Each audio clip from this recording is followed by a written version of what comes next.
Assalamualaikum warahmatullahi wabarakatuh. Selamat malam, salam sejahtera untuk kita semua. Baiklah, perkenalkan nama saya Indra Oktawahyuda, NIM 21086033. Baiklah, di sini saya akan menjelaskan sedikit materi administrasi dan supervisi pendidikan untuk memenuhi tugas dari Bapak Dr. Hanif Al-Qadri, SPD MPD, sesi 0107. Baiklah, tanpa memperpanjang mukadimah, langsung saja ke pembahasannya. Baik, yang pertama yaitu proses supervisi pendidikan. Proses supervisi merupakan rangkaian kegiatan yang dilaksanakan ketika melakukan supervisi. Menurut tim pakar manajemen pendidikan, secara umum proses pelaksanaan supervisi dilaksanakan melalui 3 tahap, yaitu yang pertama yaitu perencanaan. Kegiatan perencanaan mengacu pada kegiatan identifikasi permasalahan. Langkah-langkah yang dilaksanakan dalam perencanaan supervisi adalah: yang pertama, mengumpulkan data melalui kunjungan kelas, pertemuan pribadi atau rapat staf. Yang kedua, mengolah data dengan melakukan koreksi kebenaran terhadap data yang dikumpulkan. Yang ketiga, mengklasifikasi data sesuai bidang permasalahan. Yang keempat, menarik kesimpulan tentang permasalahan sasaran sesuai dengan keadaan yang sebenarnya. Yang kelima, menetapkan teknik yang tepat digunakan untuk memperbaiki atau meningkatkan profesionalisme pendidik. Yang kedua yaitu ada pelaksanaan. Kegiatan pelaksanaan merupakan kegiatan nyata yang dilakukan untuk memperbaiki atau meningkatkan kemampuan pendidik. Kegiatan pelaksanaan merupakan kegiatan pemberian bantuan dari supervisor kepada pendidik agar dapat terlaksana dengan efektif pelaksanaannya dengan perencanaan yang telah ditetapkan dan ada follow up untuk melihat keberhasilan proses dan hasil pelaksanaan supervisi. Yang ketiga yaitu evaluasi. Kegiatan evaluasi merupakan kegiatan untuk menelaah keberhasilan proses dan hasil pelaksanaan supervisi. Evaluasi dilaksanakan secara komprehensif. Sasaran evaluasi supervisi ditujukan kepada semua orang yang terlibat dalam proses pelaksanaan supervisi. Hasil dari evaluasi supervisi akan dijadikan pedoman untuk menyusun program perencanaan berikutnya. Menurut Sutopo dan Sumanto, mengemukakan evaluasi berpedoman pada tujuan yang telah ditetapkan dan tujuan supervisi dirumuskan sesuai dengan corak dan tujuan sekolah. Prosedur pelaksanaan supervisi menempuh 3 tahapan, yaitu pertemuan pendahuluan, observasi pendidik yang sedang mengajar, dan pertemuan balikan. Yang keempat yaitu tindak lanjut. Adapun bentuk tindak lanjut supervisi akademik dapat dilakukan melalui kegiatan sebagai berikut. Yang pertama yaitu ada pembinaan. Kegiatan pembinaan dapat berupa pembinaan langsung dan tidak langsung. Yang pertama yaitu pembinaan langsung. Pembinaan ini dilakukan terhadap hal-hal yang sifatnya khusus, yang perlu perbaikan dengan segera dari hasil analisis supervisi.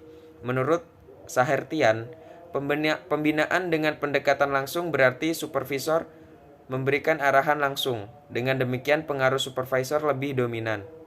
Kegiatan pembinaan langsung yang dilakukan setelah kepala sekolah selesai melakukan observasi pembelajaran adalah pertemuan pasca observasi. Pada pertemuan ini, kepala sekolah memberi balikan untuk membantu mengembangkan sekolah perilaku guru dalam melaksanakan proses pembelajaran. Dari umpan balik itu pula, dapat tercipta suasana komunikasi yang tidak menimbulkan ketegangan, tidak menonjolkan otoritas, memberi kesempatan untuk mendorong guru memperbaiki penampilan dan kinerjanya. Pada kegiatan ini, kepala sekolah dapat melakukan 5 langkah pembinaan kemampuan guru, yaitu menciptakan hubungan-hubungan yang harmonis, analisis kebutuhan, mengembangkan strategi dan media, menilai dan revisi. Yang kedua ada pembinaan tidak langsung. Pembinaan ini dilakukan terhadap hal-hal yang sifatnya umum yang perlu perbaikan dan perhatian setelah memperoleh hasil analisis supervisi. Sahertian menyatakan bahwa perilaku supervisor dalam pendekatan tidak langsung adalah mendengarkan, memberi penguatan, menjelaskan, menyajikan, dan memecahkan masalah. Peraturan Menteri Pendidikan Nasional Nomor 41 Tahun 2007 mengatur tentang pengawasan proses pembelajaran yang meliputi pemantauan dan supervisi. Berdasarkan peraturan tersebut, kegiatan tindak lanjut supervisi akademik dapat dilakukan kepala sekolah dengan pemberian contoh, diskusi, pelatihan, dan konsultasi. Kepala sekolah dapat memilih alternatif kegiatan tindak lanjut tersebut sesuai dengan analisis hasil supervisi akademik terhadap komponen-komponen tersebut. Kepala sekolah menentukan kelompok guru dengan permasalahan yang seperti apa pada komponen yang mana. Dapat diberikan tindak lanjut dengan pemberian contoh, diskusi, pelatihan, dan konsultasi.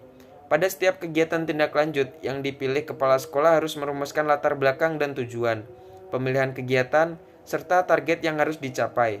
Hal-hal tersebut di atas harus dicantumkan pada program tindak lanjut.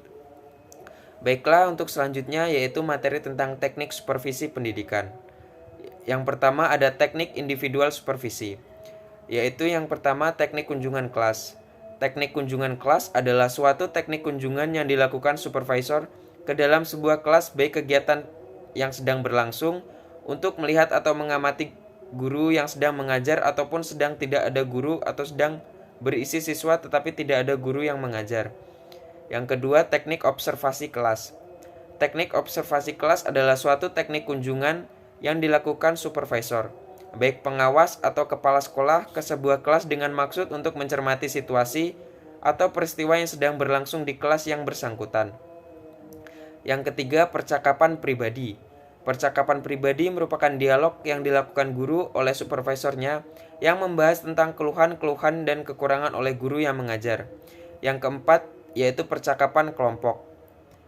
Guru yang kurang percaya diri dan akan lebih baik jika dimintai pendapat, dia membutuhkan pendamping, mungkin karena kurang berani dalam menyampaikan pendapatnya, akan tetapi ketika ada orang lain dia menjadi percaya diri dalam mengemukakan pendapatnya.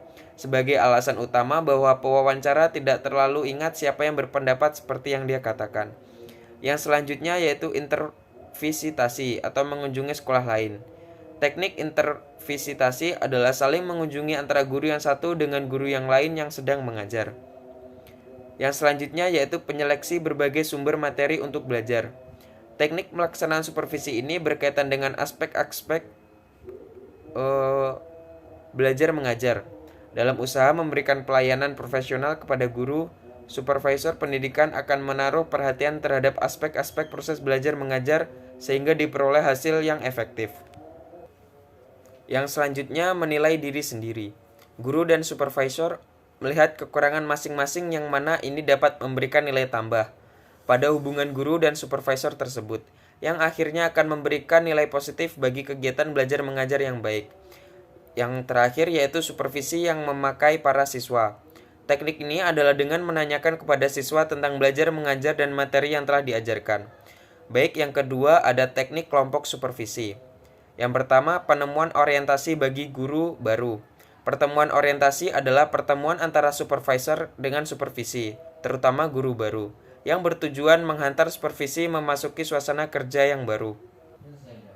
Yang kedua ada rapat guru.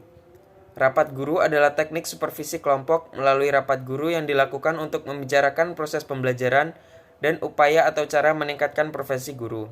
Yang ketiga ada studi kelompok antar guru. Studi kelompok antara guru adalah suatu kegiatan yang dilakukan oleh sejumlah guru yang memiliki keahlian di bidang studi tertentu. Yang selanjutnya ada diskusi. Diskusi adalah perutkan pikiran atau pendapat melalui suatu percakapan tentang suatu masalah untuk mencari alternatif pemecahannya. Yang selanjutnya ada workshop. Workshop adalah suatu kegiatan belajar kelompok yang terjadi dari sejumlah pendidik yang sedang memecahkan masalah melalui percakapan dan bekerja secara kelompok. Yang selanjutnya tukar-menukar pengalaman. Tukar-menukar pengalaman atau sharing of experience, suatu teknik perjumpaan di mana guru menyampaikan pengalaman masing-masing dalam mengajar terhadap topik-topik yang sudah diajarkan, saling memberi dan menerima tanggapan dan saling belajar satu dengan yang lain. Yang selanjutnya teknik diskusi panel. Merupakan suatu kegiatan kelompok dalam situasi tatap muka, bertukar informasi atau untuk memutuskan sesuatu keputusan tentang masalah tertentu.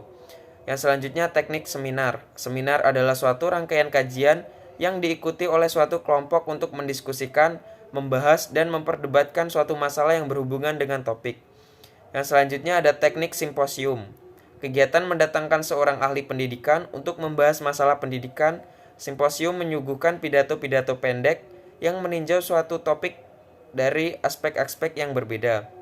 Yang selanjutnya ada teknik demonstrasi belajar, mengajar. Usaha peningkatan belajar mengajar dengan cara mendemonstrasikan cara mengajar di hadapan guru dalam mengenalkan berbagai aspek dalam mengajar di kelas oleh supervisor. Yang selanjutnya ada teknik buletin supervisi. Suatu media yang bersifat cetak di mana di sana didapati peristiwa-peristiwa pendidikan yang berkaitan dengan cara-cara mengajar tingkah laku siswa dan sebagainya. Diharapkan ini dapat membantu guru untuk menjadi lebih baik. Selanjutnya ada organisasi profesi. Organisasi Guru Indonesia adalah PGRI, sedangkan dosen mempunyai organisasi sendiri yaitu ADI atau Asosiasi Dosen Indonesia. PGRI adalah lembaga profesi yang melindungi guru secara lembaga dalam segala sesuatu yang akan merusak citra guru baik dari dalam ataupun dari luar anggotanya, dan sekaligus memperjuangkan hak dan kewajibannya secara hukum kepada semua pihak yang langsung atau tidak langsung dengan guru. Kesimpulannya yaitu, supervisi pada hakikatnya merupakan tindakan pengawasan yang bertujuan untuk mengawasi suatu hal agar mencapai tujuan dengan baik. Proses supervisi merupakan rangkaian kegiatan yang dilaksanakan ketika melakukan supervisi.